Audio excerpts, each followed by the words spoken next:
liberals are handing your hard-earned tax dollars to city politicians who just keep hiking home building taxes, and what do we get in return?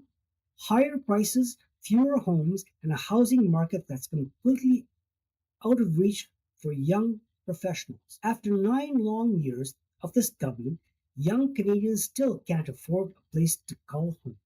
It's time for a real change. We need to build more homes, lower costs, and make sure government incentives actually help the people, not just the developers looking to maximize their profits. My plan to fix Canada housing crisis: axe the sales tax on new homes. Right now, every new home comes with a massive tax bill, and that drives up the prices. The government collects a fortune on housing, making it more expensive for everyday Canadians to buy. I will eliminate the sales tax on new homes, cutting the cost of home ownership right from the start. Hold the cities accountable for home building taxes. Cities are raking in cash through development fees, zoning charges, and the red tape that drive up the cost of the housing.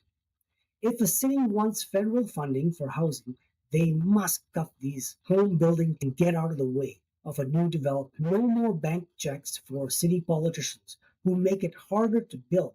But that's just the start. We need real accountability for the so-called affordable housing projects the taxpayers have been funding. Where did the affordable housing money go? Over the last 18 months, billions in government incentives have been handed to the developers and builders to create affordable housing. But are we seeing rents drop? No. Are people finally able to afford a home? No. Instead, we see developers charging skyrocket rents while still pocketing government incentives. That's unacceptable. If builders took taxpayer money to develop affordable homes, those units should actually be affordable. And here's how we fix this mess: lower rents to truly affordable levels. If a developer took government incentives to build affordable rental units, those units should be priced fairly. That means rent should be based on what similar rentals were going for 2 years ago in that same area. Then, to ensure true affordability, we drop it another 10%. This would make sure families and individuals actually benefit from government funding housing rather than being stuck paying inflated market prices. No quick flips. Keep homes affordable for 5 years. Builders who receive government incentives should not be allowed to sell these homes for at least 5 years. The purpose of affordable housing is to help people, not to create a fast cash grab for developers or builders. These homes must remain rentals for at least 4 to 5 years. After that, tenants should get the first right to buy before the units are sold on the open market. That way, renters who have lived there, contributed to the community, and paid their rent on time get a real shot at owning a home. Credit score shouldn't stand in the way of home ownership. Many hard-working Canadians pay their rent on time every single month but still struggle to qualify for a mortgage. Why? Because the current system doesn't count rent payments towards building credit. That needs to change. Under my plan, if a tenant has paid rent on time for 4 to 5 years, they should be automatically pre-approved to buy a home they've been living in. We're punishing people who have proven they can afford to pay, making housing more affordable from day one. Beyond these changes, we also need to look at how we build homes to make them more affordable.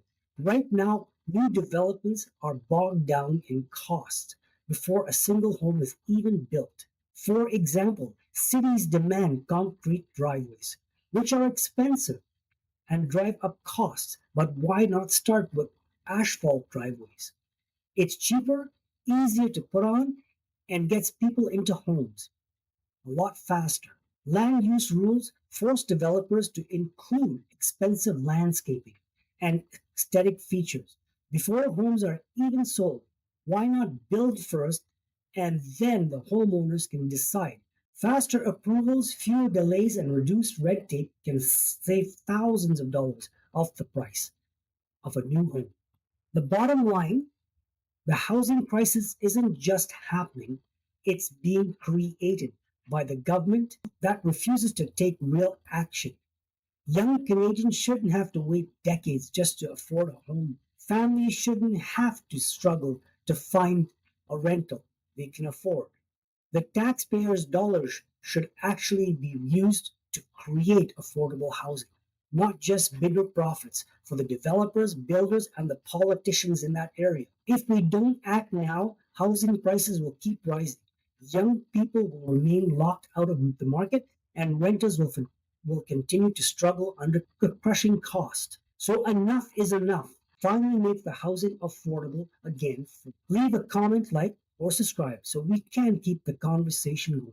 Pass this link on to more people so more people can like and subscribe. Stop the housing crisis.